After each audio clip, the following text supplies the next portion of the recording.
आपका आवाज और वीडियो। सरवण जी, आपका आवाज और वीडियो। हैं ऐसे। ठीक है ना। तो once again good evening to everyone, very good evening to you. अच्छा friends, so we can just start this meetings. वैसे हम बहुत बड़े तो नहीं हैं, लेकिन ये राजेश सर का बड़प्पन है कि बहुत कुछ करके बताया हमारे बारे में। मैं भी आपके जैसा ही हूँ करके है। बस फर्क ये है कि आज मैं आपको एड्रेस कर रहा हूँ, कल आप लोग मुझे एड्रेस करेंगे।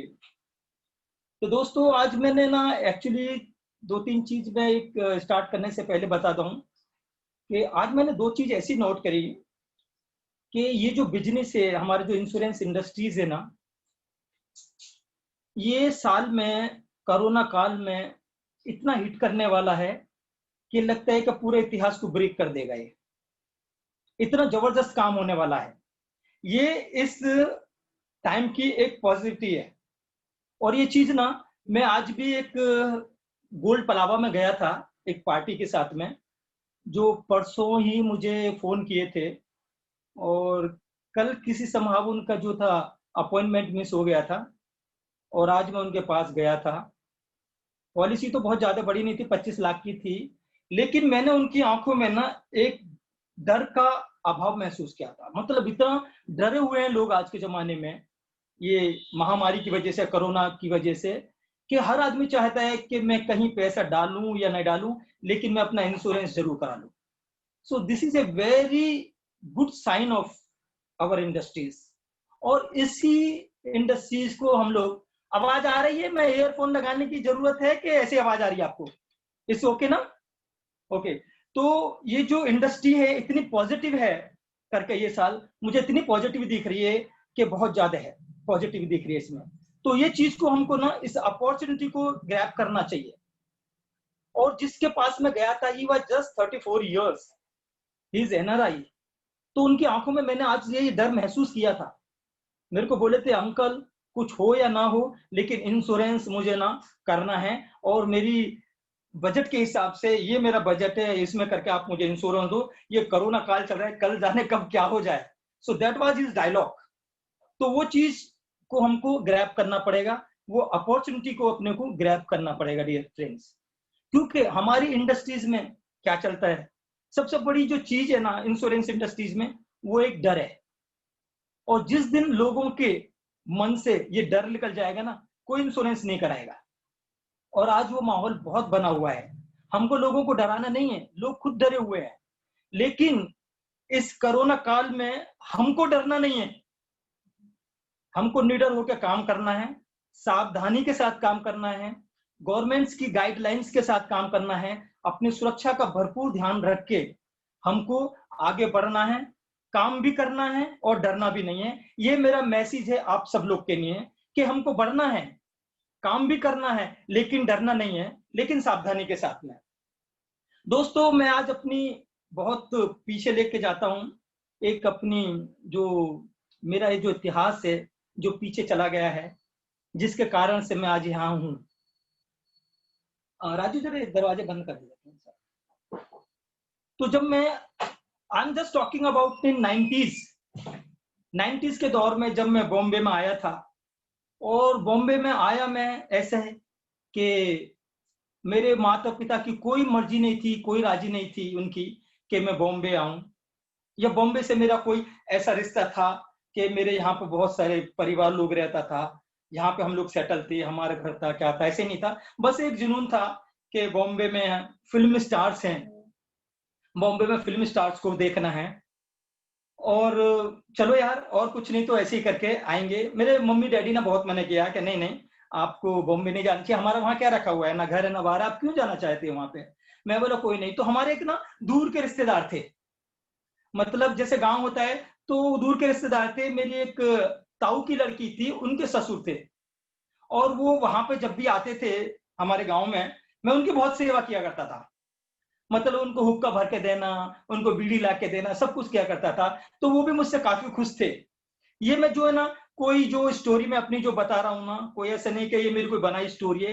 ये this is my fact of life कि मैं किस तरीके से इंश्योरेंस इंडस्ट्रीज में आया। तो वो चीज बताना बहुत जरूरी है आपको। तो मैं उनकी बहुत सेवा करता था। उन्होंने बोला आप एक काम करो, आप यार लड़के अच्छे हो। वो टाइम में ग्रेजुएशन कर रहा था एंड फाइनली मेरा ग्रेजुएट कंप्लीट हो गया था, बट रिजल्ट नहीं आया था। बीकॉम कंप्लीट किया था मैंने, तो रिजल्ट नहीं आया था। तो उन्होंने बोला आप ऐसा करो, बंबई चलो, हम आपको जॉब लगवा देते हैं। मैं बोला चलो ठीक है। तो मैं उनके साथ में ऐसे ही आ गया था। मुझे आज भी याद है कि उस टाइम सिर्फ 250 रुपया थे मेरी जेब में, जिसमें कुछ 202 रुपए का तो शायद टिकट आया था और 48 रुपए मेरे पास थे। 48 रुपीज मेरे जेब में थे, 48 रुपए। यहाँ ये महीना गया, 2 महीना, और हम लोग ना एक ऐसी चौल में थे जहां उनका घर था, वहीं मुझे रहना था उनके साथ में।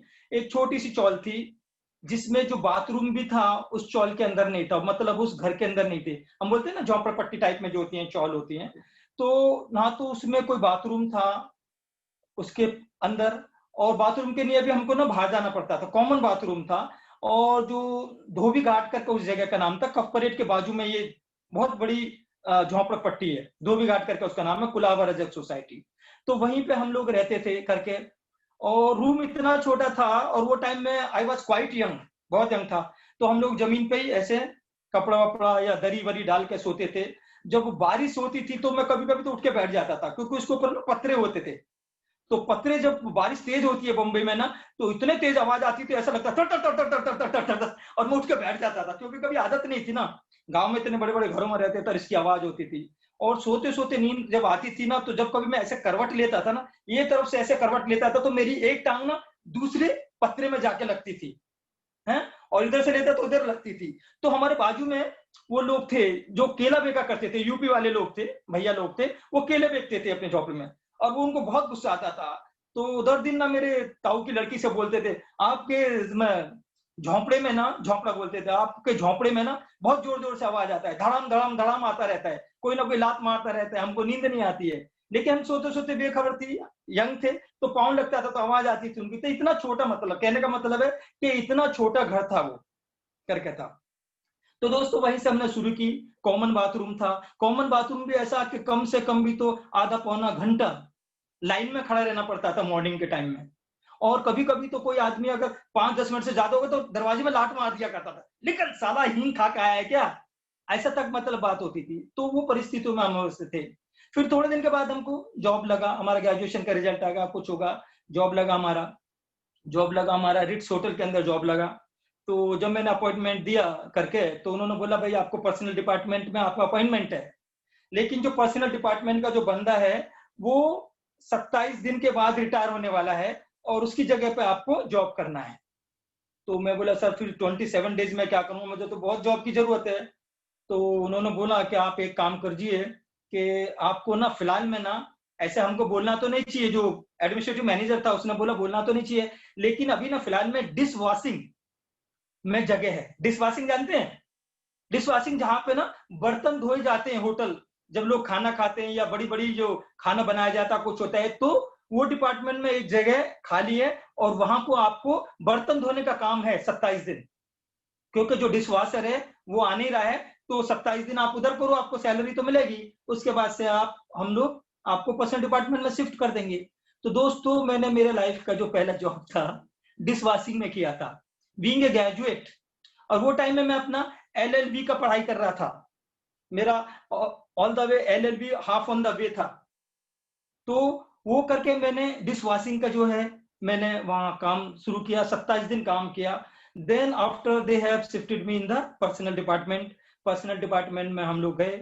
फिर वहां पे जो होटल जो था ना काफी बड़ा था, तो उसमें मीटिंग होती रहती है, जैसे हमारे राजेश सर मीटिंग लेते हैं, बड़े बड़े होटल्स में लेते हैं ना मीटिंग्स, ऐसे ही हम लोग ने भी मीटिंग्स करके होती थी। तो वहां पे 906 ब्रांच के एक डेवलपमेंट ऑफिसर थे, जैसे हमारे राजेश सर हैं, अपनी टीम के साथ में मीटिंग्स लेते हैं, अपने एजेंट्स को खाना देते हैं, और उसका अच्छा प्रेजेंटेशन ये जैसे बातचीत हम लोग करते हैं। आज हम लोग इस पे जूम पर बात कर रहे हैं, लेकिन वो टाइम में जो है जब नॉर्मल हो जाएगा तो शायद फिर वापस होटलों में फिर मीटिंग करेंगे हम लोग अपनी अपनी।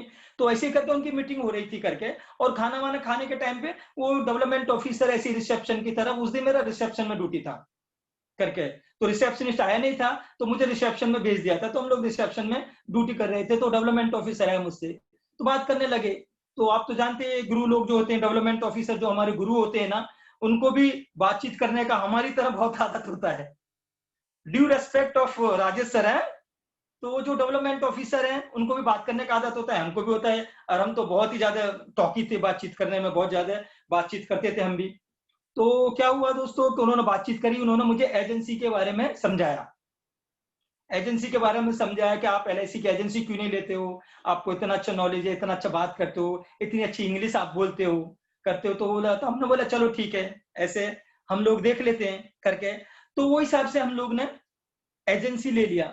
और जब एजेंसी ले लिया तो आप बिलीव नहीं करोगे कि वही साल मैंने कम से कम 200 पॉलिसी निकाला था रिट्स होटल में, क्योंकि मैं पर्सनल डिपार्टमेंट में था, और 200 पॉलिसी हमने निकाला था। तो मेरा जो काम था ना, यही हो गया था पर्सनल डिपार्टमेंट के लोगों के फॉर्म भरने का ही काम हो गया था, जिससे हमारा मैनेजमेंट भी बहुत ज्यादा ना एकदम गुस्से हो गया था। मैनेजमेंट बोला यार ये पूरे दिन ये बंदा तो खाली एलआईसी का काम करता रहता है, तो मेरा कंप्लेंट जीएम तक पहुंच गया था, जनरल मैनेजर तक। तो जनरल मैनेजर ने मुझे वार्निंग दिया, कुछ दिया, क्या 2-3 साल ऐसे ये सिलसिला चलता रहा। वही दौरान आप बिलीव नहीं करो तो मेरा एलआईसी की एजेंसी ना इतनी अच्छी चल गई थी उस टाइम से ही, एलआईसी की एजेंसी के मैं 3 to 11 ड्यूटी करता था। मैं जानबूझ के लेता था ये टाइम 3 to 11 करके, क्योंकि 3 से 11 रात को में जाकर फिर पूरे दिन मुझे ब्रांचेस का काम करना, 9 से 6 ब्रांच जो हमारा नजदीक में ही था, फोर्ट में था, अपना बाजार के सामने। तो मुझे वो काम करने को इजी मिल जाता था। और मैं रहने के लिए हमारा वसई में था। वसई का भी एक स्टोरी है। अभी वसई में जब हमारा अच्छा इनकम चालू हो गया तो वहां हमारा एक दोस्त था करके जो रिसेप्शन में रहता था, तो बोला कि यार मैंने वसई में फ्लैट लिया, धनवी तू भी जाके देख ले उधर। तो आई सेड ओके ठीक है। तो हम लोग देखने गए, उसी दिन हमने 100 रुपीज का टोकन देकर बिल्डर को एक फ्लैट का टोकन दे दिया, और 1,14,000 रुपीज का फ्लैट्स का हमने बुकिंग कर दिया। तो वो टाइम जो हमारा ये था कि उस टाइम जो मुझे एलआईसी से जो कमीशन आना चालू हो गया था, मेरे जॉब का जो कमीशन आना चालू हो गया था, बहुत अच्छा हो गया था। फिर वहां का जो पोस्ट स्टाफ था उसने मेरे को इतना हेल्प किया कि सबने मुझे 2-2 हजार रुपया दे के कंट्रीब्यूट करके थोड़ा बिल्डर्स के हमने निगोशिएट करके पैसा देकर जल्दी पोजीशन ले लिया।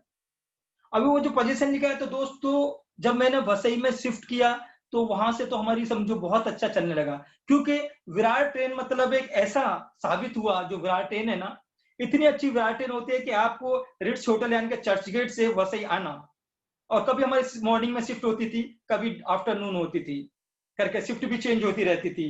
तो हम लोग जल्दी, अगर मॉर्निंग शिफ्ट होता है तो 5:30 बजे, क्योंकि 7 बजे का टाइम रहता था जॉब का, तो हम 5:30 बजे विंडो सीट पकड़ लेते थे वहां से करके।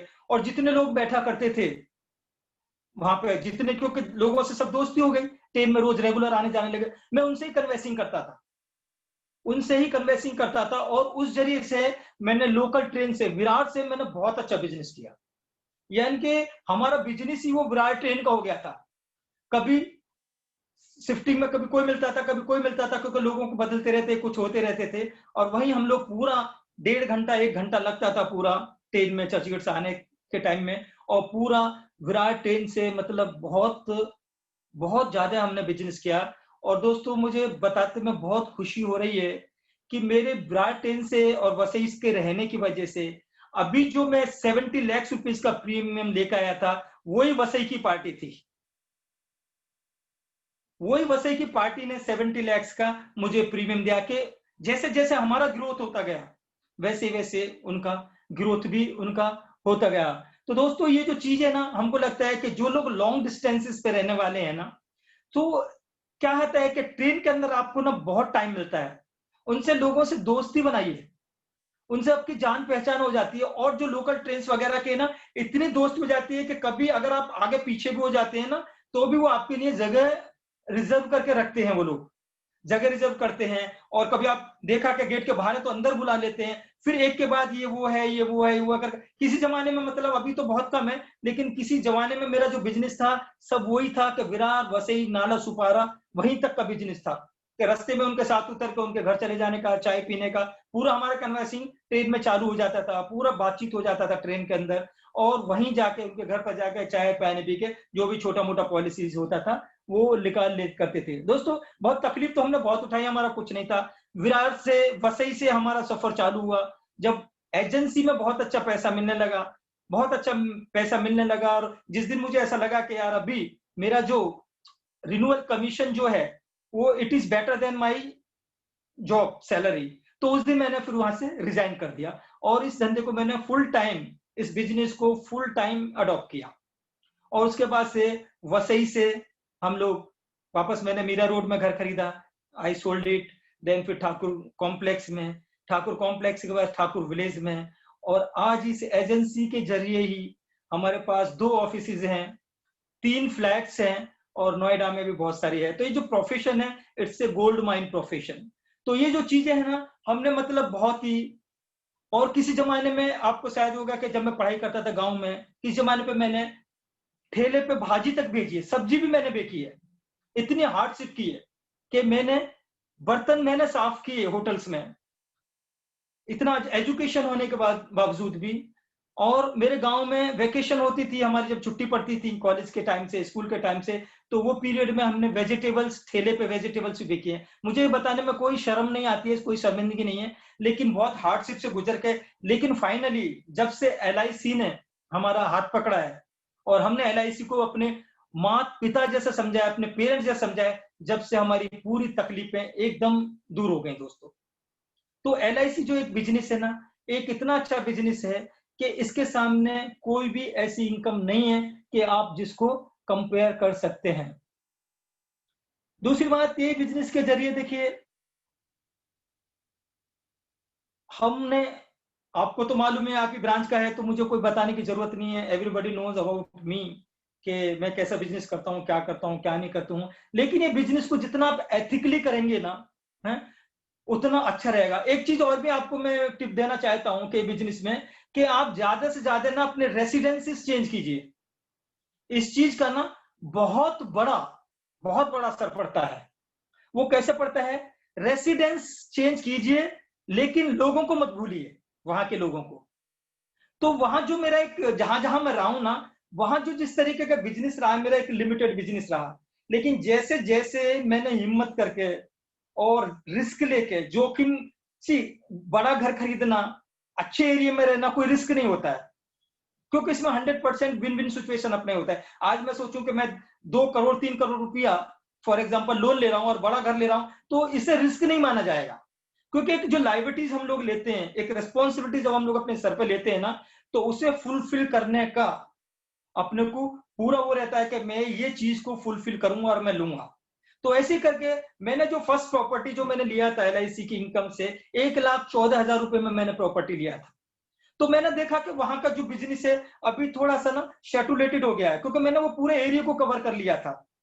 छोटी छोटी पॉलिसीज हैं, पूरे एरिया को मैंने कवर कर लिया था वहां का मैंने बिजनेस। तो मैं सोचा कि यहाँ एक जो बिजनेस है, अभी यहाँ से थोड़ा सा मूव करना चाहिए, मुझे थोड़ा बॉम्बे सिटी की तरफ चलना चाहिए। तो मैं सोचा कि अभी विराट ट्रेन से ना करके बोरीवली या किधर भी करके मैं ऐसे जगह हूँ। तो जैसे जैसे हम लोग जगह का चेंज करते हैं, रेसिडेंस चेंज करते हैं, पॉश कॉलोनी में पहुंचते हैं, बड़े अपार्टमेंट पर पहुंचते हैं, तो वहां आपकी जो सराउंडिंग होती है ना, आपके जो आजू बाजू में होते हैं लोग, वो भी बड़े ही होते हैं। और वहां पे भी आपको थोड़ा टाइम लगता है कि उसमें भी आपको बहुत अच्छा बिजनेस मिल जाता है, बड़े बिजनेस मिलने चाहते हैं। क्योंकि अगर आप देखो छोटी जगह रहेंगे आप, फॉर एग्जाम्पल अगर आप छोटी जगह रहते हैं, एक छोटे अपार्टमेंट्स में रहते हैं, एक उसमें रहते हैं, तो वहां भी आपका जो बिजनेस रहेगा ना, आपका जो सराउंडिंग रहेगा, वो भी ये टाइप का रहेगा। अभी फॉर एग्जाम्पल हमारे जो ठाकुर विलेज में मैं जहां पे हूँ, वहां पे अगर पॉलिसी आती है तो मुझे 5, 10, 15, 20, 25 लाख से कम की नहीं होती है। वसई में जब हम लोग रहते थे, ठाकुर कॉम्प्लेक्स से जब हम रहते थे, तो पॉलिसी 2 लाख, 5 लाख, 6 लाख, 10 लाख होती थी। लेकिन यहाँ करोड़ से शुरू होती है। और फिर वो लोग भी डेवलप हुए, जो आपके क्लाइंट्स है ना, वो भी डेवलप हुए। तो आज हम लोग कभी कभी क्या करते हैं कि एक बार किसी को पॉलिसी दे, अरे यार ये तो होगा, लेकिन कभी ड्यूरिंग 10 ईयर्स और 15 ईयर्स क्या हम उन लोगों को जाके मिले हैं कभी वापस? हम लोग जाके नहीं मिले उनको वापस, कि उनका जैसे हमारा प्रोग्रेस हुआ है, जैसे आज हमारे ऊपर, हमारे पास फ्लैट्स है, गाड़ी है, ऑफिस है, ये है, तो उन लोग भी तो बढ़े ना। आज भी मैंने जिस बच्चे का पॉलिसी किया था 25 lakhs का, आज मैं पलावा में गया था, बहुत सुंदर घर लिया उसने पलावा में, और वो लोग वसई में रहते थे। तो दे सेड अंकल मैंने घर लिया, आप वहां पे आओ। और उन्होंने परसों फोन किया तो मैं गया। तो कभी मैंने उनको सिर्फ 1 लाख 2 लाख रुपए की पॉलिसी दी थी, आज उसने अपने आप ही बोला कि मेरे को 25 lakhs से मिनी की कम से कम पॉलिसी चाहिए अंकल मेरे को, और मेरा प्रीमियम बजट ये है। तो ऐसे ही लोग जो है ना आपके जो है बढ़ते रहते हैं। तो इसलिए मैंने बोला कि भले ही आप रेसिडेंस भले ही आप छोड़ें, लेकिन उन लोगों को मत छोड़िए, उनसे हमेशा संपर्क बना के रखिए। वो आपका एक सक्सेस ऑफ साइन होता है। और जितने भी लोग हैं, ज्यादातर मैं टीम को बोलूंगा, राजेश सर की टीम को बोलूंगा, शायद काफी लोगों के ऑफिस जो होंगे, सब लोग को बोले भले ही चाहे रेंट पे ऑफिस लें, लेकिन आप जरूर ऑफिस लीजिए। अभी राजेंद्र को मैं देख रहा हूँ, राजेंद्र जगताप है, अभी इन्होंने बहुत अच्छा ऑफिस लिया है, तो मुझे बहुत अच्छा लग रहा है, क्योंकि इनका जब से ऑफिस हुआ है, इनका काम बढ़ेगा, डेफिनेटली बढ़ेगा और ज्यादा बढ़ेगा। जब हमारे पास ऑफिस नहीं था तो हमारा काम भी लिमिटेड था, क्योंकि लोगों को ना आज ऐसा लगता है कि you can call to your people on office. आज हम लोग को बहुत कम बाहर जाना पड़ता है, लेकिन लोगों को ऑफिस में बुलाना पड़ता है। तो दोस्तों, 2-3 चीज मैंने आपको ये बताई थी कि मेरा जर्नी कैसा हुआ है। बहुत हार्डशिप किया, लेकिन LIC जो है ना, it's a really wonderful things, जिसकी वजह से हम लोग पहले, कि किसी जमाना था कि हम 3-3 पार्ट टाइम जॉब करते थे, ऐसा करते थे, लेकिन जब से हमने LIC का पार्ट टाइम जॉब किया ना, बाकी सब फुल टाइम भी छोड़ दिए। सो ये इस LIC की ना एक ब्यूटी है करके। अभी दोस्तों, आपको मैं दो अपना थोड़ा सा एक MDRT के थोड़ी सी जर्नी के बारे में ले जाना चाहता हूं। MDRT का जर्नी क्या हुआ कि जब 2003 में मेरी फर्स्ट टाइम MDRT हुई, तो बिलीव करो कि मेरे पास पासपोर्ट भी नहीं था। मेरे पास पासपोर्ट नहीं था। और जब वो मुझे वहां से लेटर आया कि आप MDRT हो गए हैं, on this is the first conference in Las Vegas, तो बिलीव मी दोस्त, मुझे ये मालूम नहीं थे कि लास वेगास करके नाम की कोई जगह भी है, और ये लास वेगास कहाँ पे है। पासपोर्ट भी नहीं था मेरे पास, बिलीव मी। फिर मैंने, मेरा दोस्त था, कैथोलिक दोस्त था, क्योंकि इनको को बहुत ज्यादा होता है, विवियन रॉड्रिक्स करके था, मेरा क्लाइंट भी था, बहुत अच्छा दोस्त था। तो मैं बोला, यार विवियन, ये लास वेगास किधर जगह है? बोलता है US में है, लॉस एंजल्स के बाजू में, बहुत फनी जगह है धर्मवीर, जहां तुझे चांसेस मिल रहा। तो मैं बोला, यार पासपोर्ट नहीं है। बोलता है, नहीं यार, आई विल ट्राई। उसने मुझे किसी दोस्त से मिलाया, मेरा पासपोर्ट बनाया दोस्तों। तो ये जो MDRT की जो जर्नी हुई ना 2003 से, ये मतलब एक इस तरीके का एक ऐसा नशा है कि एक बार अगर MDRT आप हो जाते हैं, तो आप बोलोगे कि हमेशा मुझे MDRT होना है। और फिर इनकम भी बहुत भारी होती है। कितनी इनकम होती है आज के जमाने में? बहुत इनकम होती है। या कि फिर रिन्यूअल को छोड़ के जो आपकी जो पर मंथ का अगर टारगेट बनाते हैं, पर 15 डेज का टारगेट बनाते हैं, तो भी आपको 50 से 60 हजार रुपये एडिशनल फर्स्ट प्रीमियम इनकम आपको जनरेट करना है। तो इससे आपका जो ग्रोथ होता है, और ये हर साल इसका बढ़ता है। तो जितने भी लोग टीम में हैं, जितने भी लोग आज मीटिंग में अटेंड है, जो चुन रहे हैं ना, कोशिश किए MDRT, बिकॉज ये साल MDRT अगर नहीं हुए तो कभी जिंदगी में नहीं होगी। कारण क्या है कि जो MDRT का जो स्लैब है ना, बहुत कम हो गया है, 30%। पहले जो स्लैब था आपका 10 लाख समथिंग था, 10,35,000 था, आज 7 लाख समथिंग है। तो इट इज वेरी, बहुत, मुझे लगा बहुत कम है, बहुत कम टारगेट। ये टाइम भी नहीं, वो नेक्स्ट ईयर से फिर वापस बढ़ने वाला है, वही स्लैब आ जाएगा, 11 लाख का स्लैब आ जाएगा। तो अगर ये टाइम भी अगर 100% लोग MDRT नहीं होते राजेश सर की टीम से, तो इसका मतलब कुछ नहीं है कि आप बिल्कुल ध्यान नहीं दे रहे हैं। और जैसे ने बोला ना, कोरोना वरोना कुछ नहीं है, गवर्नमेंट की गाइडलाइंस यूज किए, सावधानी यूज किए। कोरोना से डरना नहीं है, आगे बढ़ना है। और ये डर को ना, इसको ग्रैब करना है अपॉर्चुनिटी को, कि ये बहुत ही अच्छी अपॉर्चुनिटीज है आज के टाइम में दोस्तों। लास्ट ईयर ये मंथ के महीने में I was in Sydney, Australia. उसके बाद से मैं 13 टाइम्स US गया, 2 बार कनाडा गया, ऑस्ट्रेलिया गया, हांगकांग गया। ये सब इसकी बदौलत ही गया ना। आज अगर आपको, अगर आप जानते हैं किसी भी बड़े बिजनेसमैन को, आपके जो क्लाइंट्स लोग हैं, उनको पूछिए कि आप अमेरिका कितनी बार गए हैं बिजनेस के सिलसिले में। क्या आप 13 बार अमेरिका गए हैं, 2 बार कनाडा गए हैं, ऑस्ट्रेलिया गए हैं, हांगकांग गए हैं, मकाओ गए हैं, सिंगापुर गए हैं? पूछ के देखिए बॉस। और जब आप ये चीज बोलेंगे ना, मैं जाके आऊं, LIC के जरिए आऊं, तो आपका जो स्टेटस है ना, वो एकदम इतना बढ़ जाएगा। कभी अगर बिजनेस के लिए उसने बुलाया तो क्या बोलेगा, सर मुझे, आप, मेरा इतना बस प्रीमियम बजट है, मुझे, मेरे क्लाइंट लोग हमेशा मेरे को ये बोलते हैं कि सर मैं इतना प्रीमियम भर सकता हूँ, बाकी रेस्ट ऑफ द थिंग्स आप जानो सर। मैं कभी उनको प्लान्स नहीं समझाता हूं, सिर्फ प्रीमियम बजट है, और मैं ये करके देता हूं जो उसके बेनिफिशियल होता है, जो भी उसके बेनिफिट में होता है, जो भी उसके रिक्वायरमेंट को सूट होगा, वो हिसाब का मैं ध्यान रखता हूं। तो दोस्तों ये चीज के बारे में ना आपको ना बहुत ज्यादा अलर्ट कर रहने का है। दूसरी चीज, आजकल ना सिंगल प्रीमियम का बहुत ज्यादा ट्रेंड चल रहा है।